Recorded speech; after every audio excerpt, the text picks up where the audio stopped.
سلام، وقت همه به خیر باشه. در این جلسه ما میخوایم به مفاهیم کلی‌تر در خصوص تحلیل و ایچیموکو و ابزار جیدی مومنتوم بپردازیم. سعی میکنیم به صورت ساده این موارد رو بگیم که همه بتونن استفاده کنن.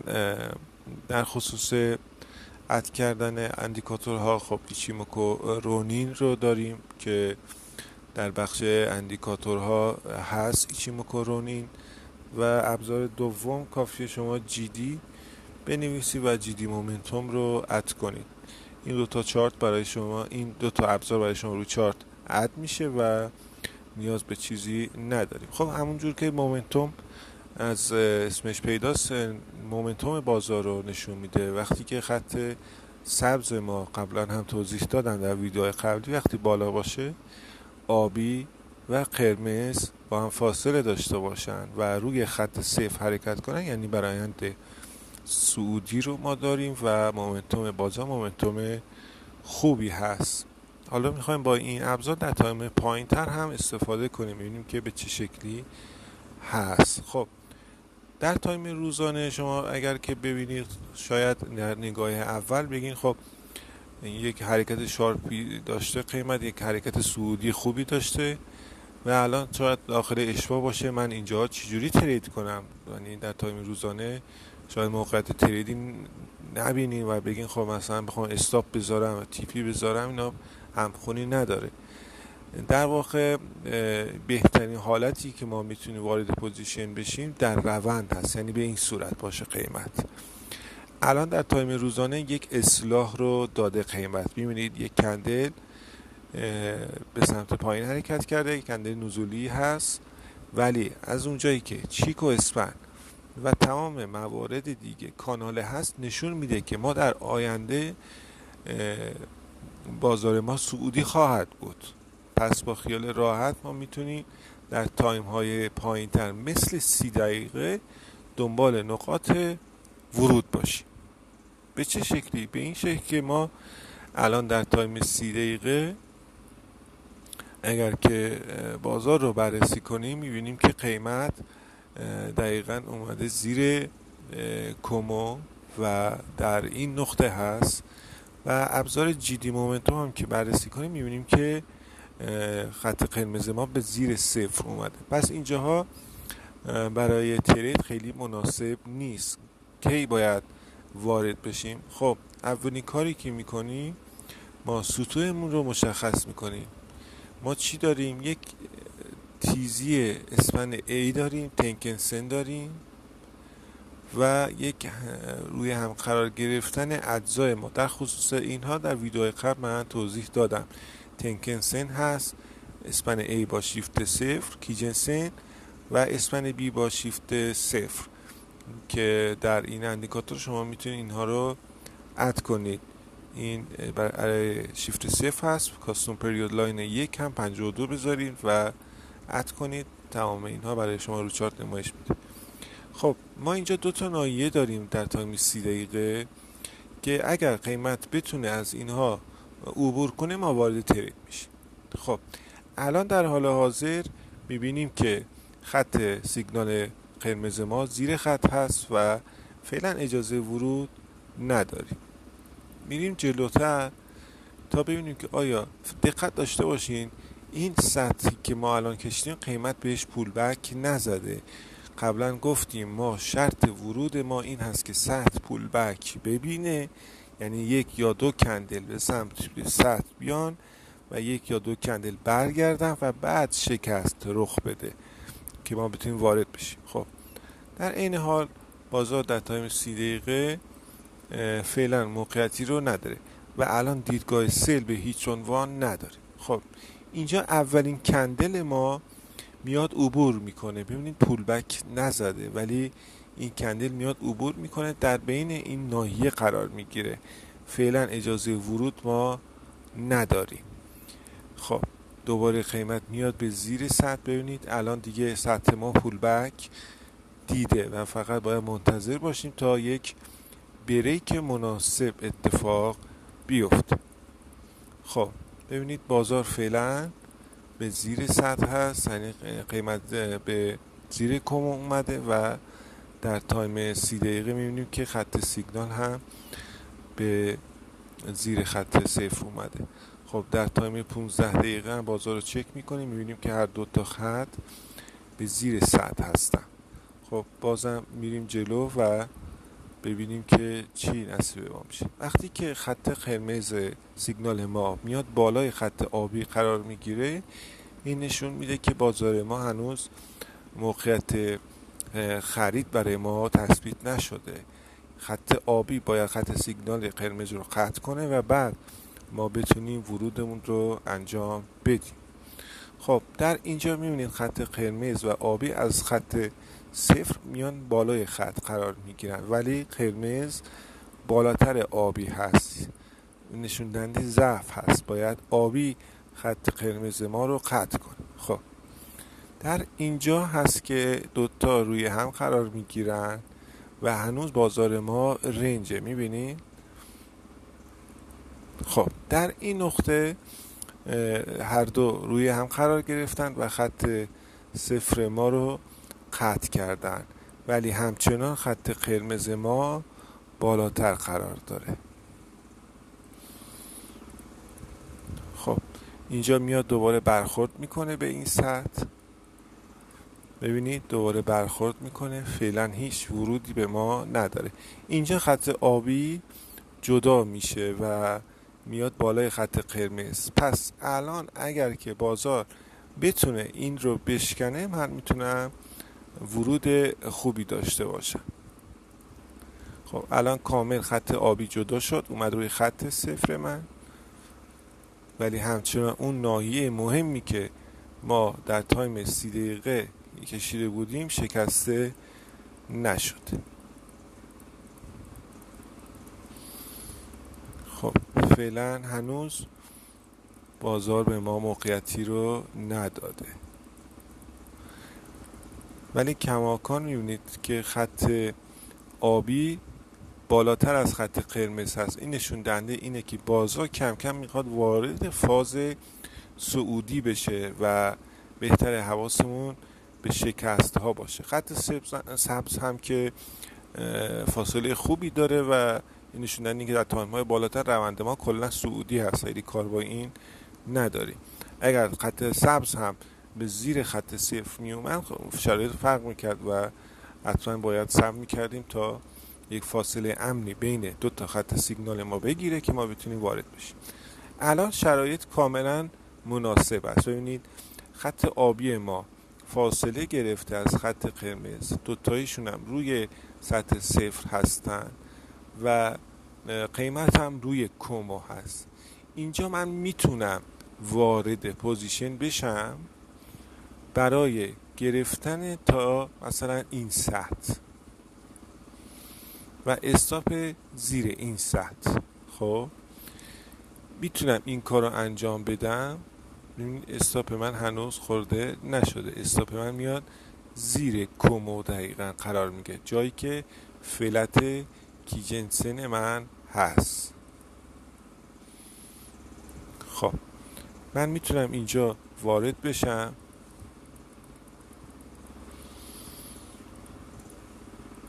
خب در این نقطه قیمت میاد و حرکت میکنه و تیپی اول ما رو میزنه. خب یه نکته که بگم، ببینید وقتی که شما قیمت شما به همراه مومنتوم شما از کومو عبور میکنه، نشان دهنده اینه که بازار میخواد یک حرکت صعودی رو انجام بده. وقتی که میخواین وارد پوزیشن بشین میتونید صبر کنید، بعد از شکست کومو وارد بشین و یک پله دیگه وقتی پول بک به کومو میزنه وارد بشین. اصولا ما پول بک به کومو رو داریم و استاپتون رو زیر کومو یا زیر آخرین لویی که حالا تشکیل شده میتونین بذارین. من طبیعتا همیشه زیر فلت هایی که حالا هست قرار میدم و میتونه اگر بخواد این فلت رو بشکنه بازار کلا تحلیل ما به صورت نزول در کوتاه مدت عوض میشه. پس این سطح خیلی خوبه که شما استاپتون رو زیر این سطح قرار بدید. در عین حال اینجا به من این سیگنال رو میده که در تایم بالاتر، در تایم 30 دقیقه آیا من میتونم وارد بشم یا نه.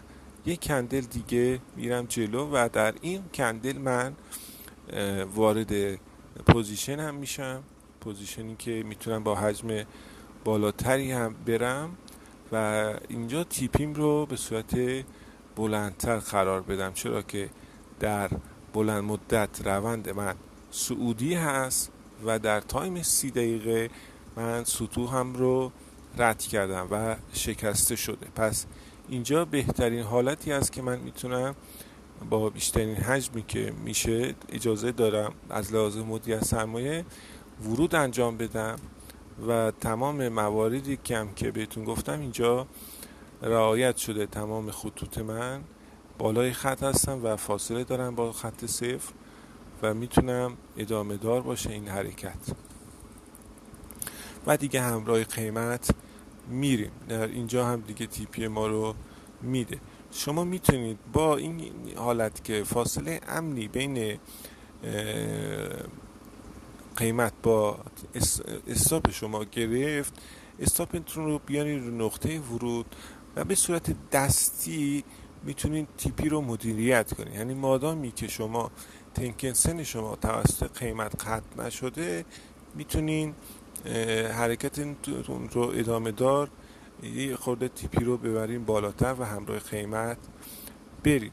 ولی بهترین کار اینه که یک تارگتی رو تعیین کنید و خیلی برای اینکه حالا بتونین هدفهای خیلی بالاتر رو بگیرین، بهتره نصفی از حجمتون رو روی نقطه اول ببندین و نصفی از حجم رو باز بذارین برای اینکه اگر قیمت فاصله های بیشتری رو طی کرد وارد بشه. دوباره مجدد ما همون سناریو رو داریم. ببینید خط صفر ما، خط قرمز میاد خط زیر خط صفر. مجدد ما یک فلت داریم که و یک تکومو که خب دوباره مجدد قیمت باید از این تکومو عبور کنه که ما بتونیم وارد پوزیشن بشیم. خب اینجا قیمت پول بک میزنه، بر میگرده. پس ما الان فعلا وارد پوزیشن نمیشیم. دو تا خط ما زیر خط صفر اومدن. خب ما صبر میکنیم. فعلا میبینید قیمت روی اون ناحیه‌ای که ما قبلا رسم کردیم داره حرکت میکنه، میاد به اون خط فلت پایینی ما که استاپ ما بود. یعنی این جایی که ما گفته بودیم زیر این خط استاپ میذاریم، چرا که اینها خطوطی هستن بسیار مهم و از لحاظ حمایتی خیلی خوب عمل میکنن. پس تمام این خطوطی که ما کشیدیم همچنان اعتبار داره، چرا که قیمت داره به اینها واکنش نشون میده. خب ما فعلا سیگنال بای نداریم. کی باید ورود انجام بدیم؟ اینجا ببینید خط قرمز ما میاد بالا ولی زیر خط سیگنال آبی ما پایین تر از خط قرمز هست. پس هنوز باید صبر کنیم. ولی در روند کلی ما روند کاملا صعودی هست. خب اینجا به این تکومویی که ما داشتیم، به این ناحیه ما دوباره قیمت برخورد میکنه.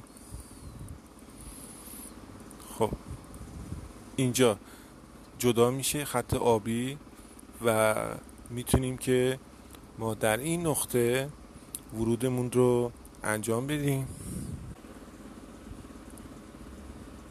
خب یک لحظه من اینترنتم قطع شد، مجدد اینها رو بررسی کنیم. ببینید در این نقطه خط سیگنال آبی ما خط قرمز رو قطع میکنه و میاد بالاتر از خط قرمز قرار میگیره. پس در نتیجه هر دو خط من بالای خط صفر هستن و خط آبی من بالاتر از خط سیگنال قرمز رنگ هست.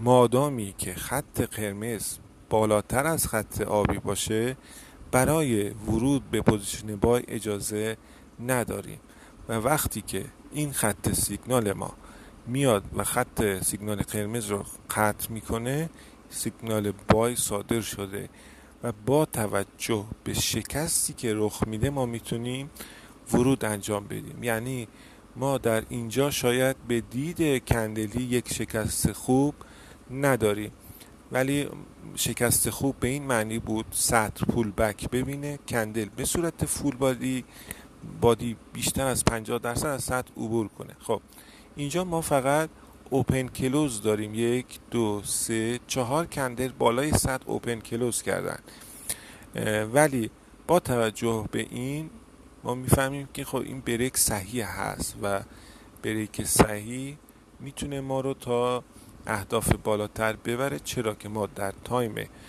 روزانه پوزیشنمون، روندمون کاملا صعودی است. خب من دوباره 1 به 2 استاپ زیر سطح قرار میگیره. ببینید من استاپ رو زیر سطح قرار میدم، زیر آخرین دوجی که حالا زده و این کندلی که هست. خب میریم همراه بازار و در اینجا هست که میبینید تیپی ما هم زده میشه.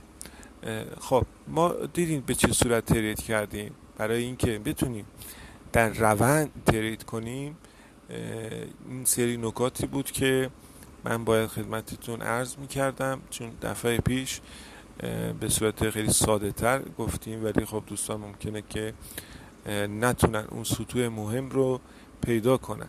دوباره مجدد یک بررسی میکنیم.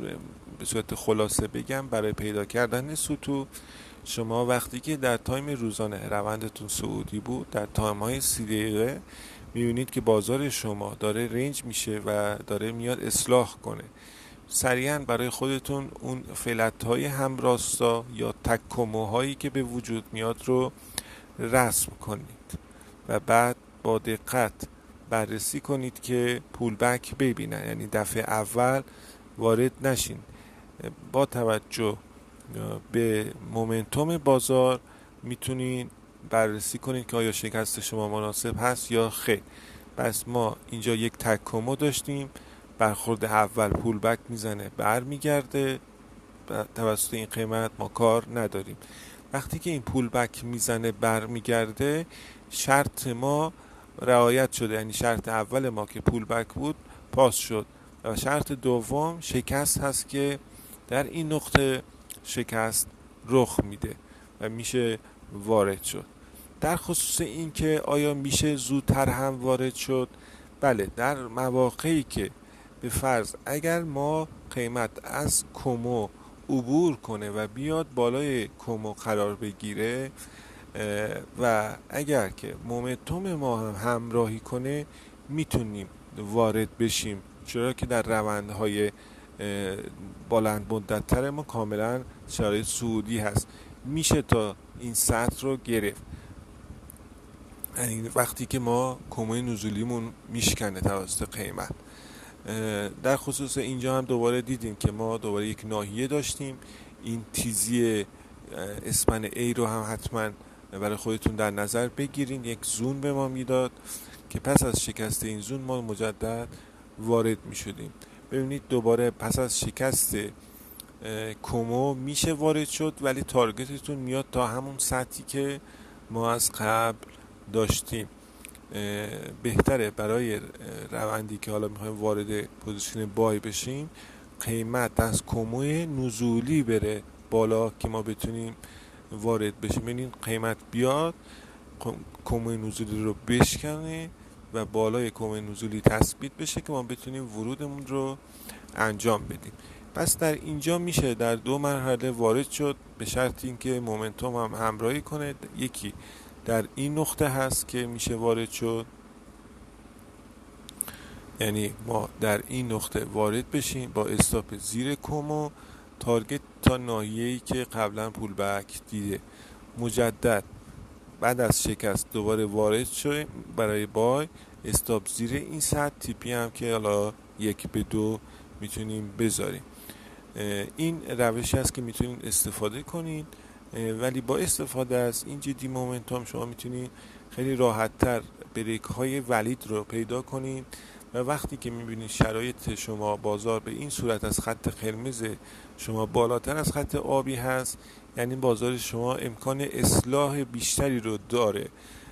درسته که در این نقطه همچنان خط قرمز بالا هست و پس از شکست صحیحی از هم جدا میشن، ولی اگر بازم میگم اگر که زودتر بریک کرده بود ما میتونستیم در این نقطه هم وارد بشیم. در این حال بهترین حالت اینه که صبر کنید تا این حالت به وجود بیاد، یعنی خط آبی سیگنال رو قطع کنه. توجه داشته باشین که حتما سطوحی که میخواین ترید کنید، یعنی برای پوزیشن بای حتما خطهای سیگنال شما بالای خط صفر باشن و برای پوزیشن سل خطهای سیگنال شما زیر سطح صفر باشن. این نکاتی بود که خواستم بگم. حتما توجه کنید در تایم روزانه شناسایی کنید که روند شما به چه شکلی هست. بدون توجه به روند روزانه به هیچ شما وارد پوزیشن نشین. ببینید گفتم وقتی که بازار کاناله میشه در تایم های بالاتر، بهترین فرصت هست که شما در تایم پایین تر دنبال اصلاح بگردین. به محض اینکه اصلاح تموم شد و قیمت از کم خارج شد وارد بای بشین. بدون دردسر میتونید ترید های با وین ریت 100% داشته باشین اگر که در روند ترید کنید. و وقتی که میبینید در تایم روزانه قیمت رنج شد، صبر کنید دوباره تا اینکه قیمت فاصله بگیره، یعنی اجزا کاناله بشن، مجدد در روند ترید کنید. اگر مثلا چیکوی شما داره به قیمت نزدیک میشه و یا خودش رو به قیمت رسونده، نشون دهنده اینه که اصلاح در پیش داریم. و وقتی که یک فاصله امنی میگیره با قیمت شما، مثلا چیکوی شما اینجا هست و قیمت اینجا هست و همون 26 بار رو داره، شرایط کاملا ایدئال است. ولی وقتی که چیکوی شما با قیمت فاصلش کم میشه و میاد زیر 13 بار، نشون دهنده اینه که احتمالی اصلاح وجود داره. یعنی این چیکوی خودش رو به قیمت نزدیک میکنه. هر چقدر تعداد کندل هایی که میخواد بهش نزدیک بشن چند بار از 12 11 10 9 بار باشن، نشون دهنده اینه که احتمال اصلاح وجود داره. تا موقعی که دیگه یا خودش رو به کندل میرسونه حمایت میشه، یا اینکه میاد داخل کندل ها و به این صورت ببینید مدت ها ممکنه 1-2 ماه بازار رنج باشه. مثلا اینجا تا 125 روز بازار رنج بوده. پس باید به این نکات توجه داشته باشید. بهترین حالت اینه که چه روند نزولی چه روند صعودی کاناله باشن. در تایم بالا اجزای شما دقیقاً به این شکل باشن، به این شکلی که در اینجا هست اجزا کاملا کاناله باشن و در تایم پایین دنبال پوزیشن بگردیم.